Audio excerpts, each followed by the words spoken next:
There was a couple of times that I laughed out loud, and I was the only person in there that laughed, and I was like, why are you guys not laughing? It was like, this is great. This is so funny.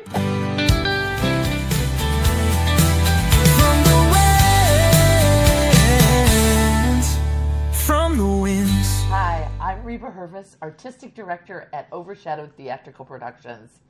Welcome to this week's episode, From the Wings, with Rebecca Leland from New York. This is our last episode from our beautiful hotel room as we head back to the airport in just a few minutes. Yeah.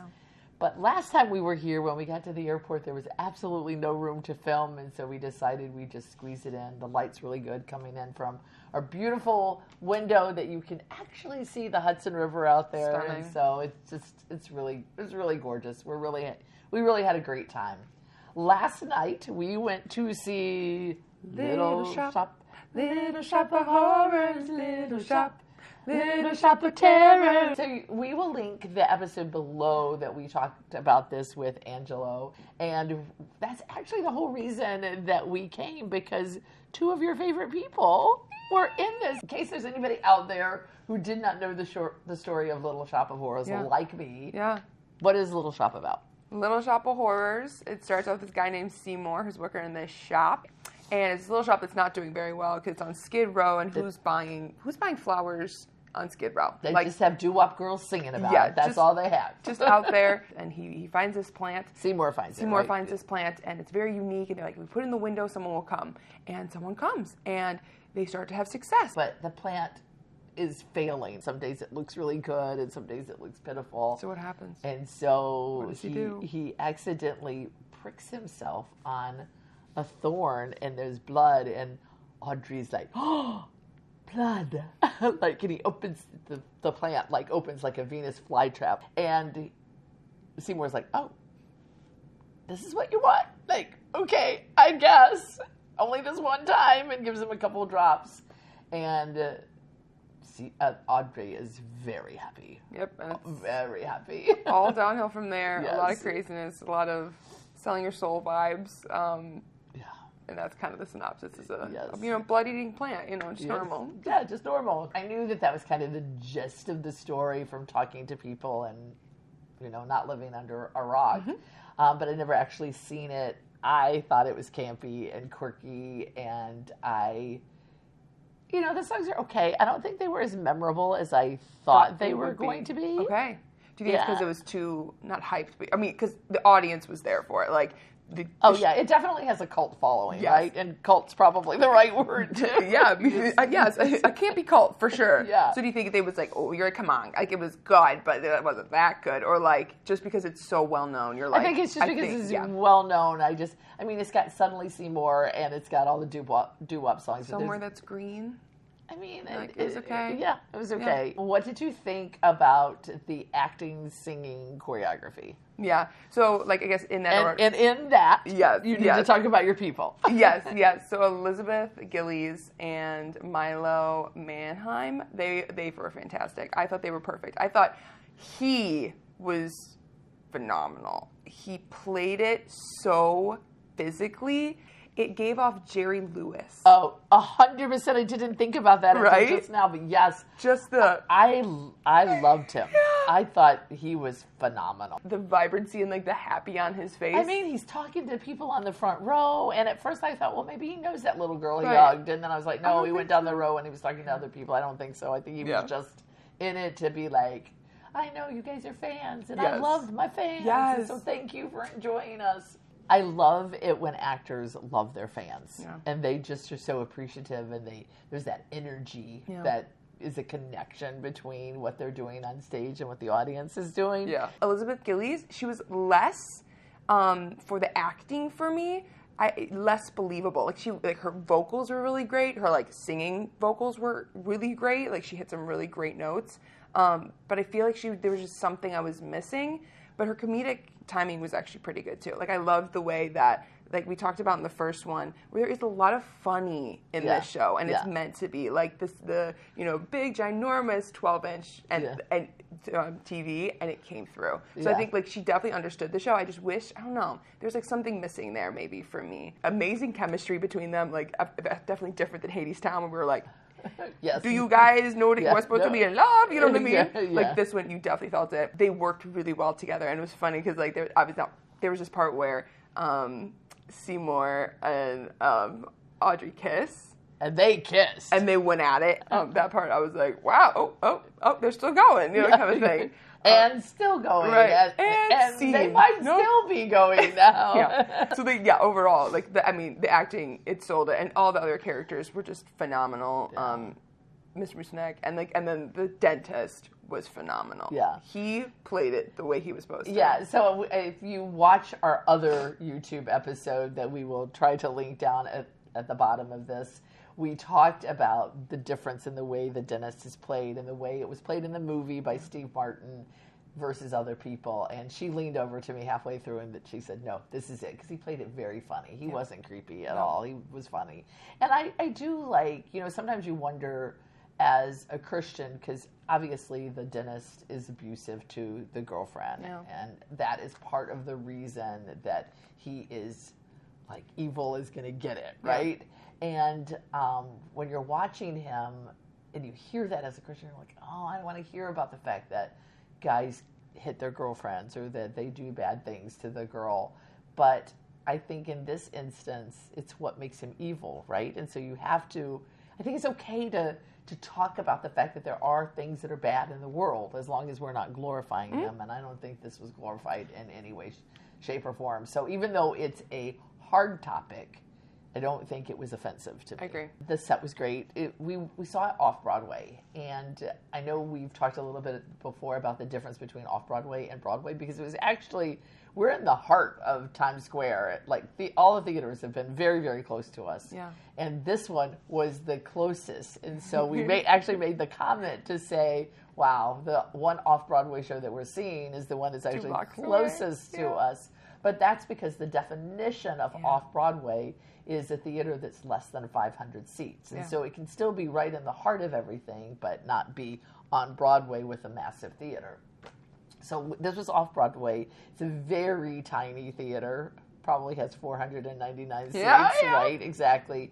But you walk in and you feel that stage is tinier than what we've been seeing, and seats are tinier. But we were third row. And we were right up close and personal. In fact, I told her for the first time, I kind of felt like I was too close. And I think that I just felt like because of the stage not being pushed back a little bit from us and the way it curved around, I felt like I couldn't really see everything and enjoy it. I wish I was like 2 rows back. But I loved it. I thought they did a great job with the flower shop and sliding the front of the flower shop on and off to make it open and close. And of course, to talk about characterizations and acting and set and props, it kind of goes all together when you then bring the puppet into it, who has 4 different sizes. It starts with a little pot on the desk, which I'm assuming there's somebody who's underneath the desk working the puppet. Mm-hmm. And then it gets bigger where he's holding it and he's working the puppet and goes at the audience. That was so funny. And then there's 2 other sizes, right? As it grows, that people are, I guess, underneath it or behind it or in it or something that are working it. The puppet was great. Insane. And the people who did it were great, and the person who was his voice was so funny, so good.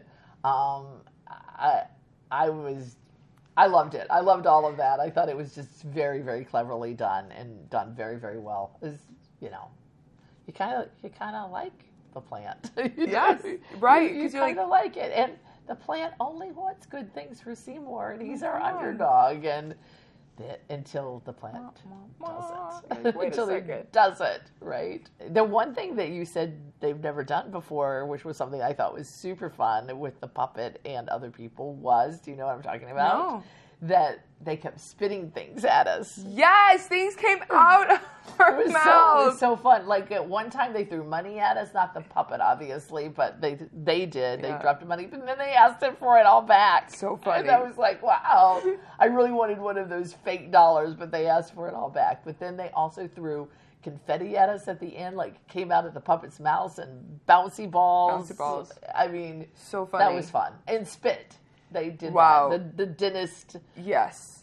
Because there's a scene where they have like those mouth openers and there was just so much diction going on. Yes. So impressive. But then like the front row literally had a splash. Well, and I think the dentist on purpose did it. Like he took his out and like flung it like towards the audience in this big thing. you already I have a high gag reflex, just so you know. and you already don't like the dentist. Oh, I missed that part. Because I saw that there was spit everywhere. I didn't know that he intentionally. Oh. I was just thinking like, well, that's Broadway. Oh you know? no, he intentionally did it. It was terrible. I was like, Because I remember you being like, I'm like, I don't want any part of that. Oh my goodness. Well, overall, you first. I was never seeing it before. I thought it was super cute. I think they did a good job, but it doesn't have the bells and whistles for a lot of things. So I'm going to give it a 6. Okay, yeah. Yeah. I think I was thrilled. I'm so glad that we went. They did not disappoint, like, yeah, in any way, shape, or form. Elizabeth and Milo, like, hats off. You guys were phenomenal. The rest of the cast, phenomenal. Like, it's such a good show. And it was the way it was supposed to be. The doctor wasn't horrific. He was hilarious. And that is what's supposed to happen. So you say you don't really necessarily love this show. I like it now. But, Yes. so I think this is the way that it's supposed to be. And I would say Yes. I wouldn't go see it again, though. I think because I don't trust the way that other people do So it. what Like, if Overshadowed did it? write down below if you think Overshadowed should do Little Shop of Horrors, and if you think we could do it in a way that is funny and campy, Yeah. but still man-eating. Should I push that off, or should I say, oh, this is inspiration, maybe we should do? Because there's definitely underlying themes. Yeah. Like, and we talked about the last time, like, Yeah. evil doesn't win in the sense of, like, when you It does partner. not. It's... And I was actually thinking about that through it because I didn't know the ending, right? And so I was like, how is evil not going to win? Right. It's like, how is it not going to end? And then I found out how evil was not going to win. Yeah. Well, but except for the aliens. The aliens kind of win. You're like, I guess in the end, like, aliens partnering with evil. Are aliens evil, or are they just... They're just, no. Are they just aliens? I think they did, like, in the end, yeah, don't, like, going the evil route doesn't satisfy, it doesn't, Yeah. it doesn't bring you happiness, yeah. So, But it was good. I would say I would give and it... you can't manipulate it either. You cannot You manipulate. cannot, even if you think you are and you're working, you can't work with evil. I think that's it. There are a lot of interesting things that you could talk about with this show. There are. So, anyway, that concludes our beautiful visit this time in New York City. There are definitely more shows out there that I want to see that are, for a while I was like, there's nothing new that is coming out there, but that is not true any longer. There are new things. And we need to come back at some point. There's also some new things that are coming to Chicago that we want to see. And we have other topics that we have started kind of investigating that we want to talk to you guys about. So keep watching, keep talking about us, keep sharing it. Thank you for what you've done. Thank you for helping us hit 500. We even got a congratulations note from YouTube. So it was like, oh, that's so encouraging, right? Like, it's just encouraging. So anyway, we know that we would not have gotten that without you guys. So thanks for watching. Thanks for telling people about your safe source of finding out more about what's going on in theater today. If you have other things that you would like us to talk about, please make sure you comment and let us know. But until next time, this is just me. And me. Talking to you from the wings from New York.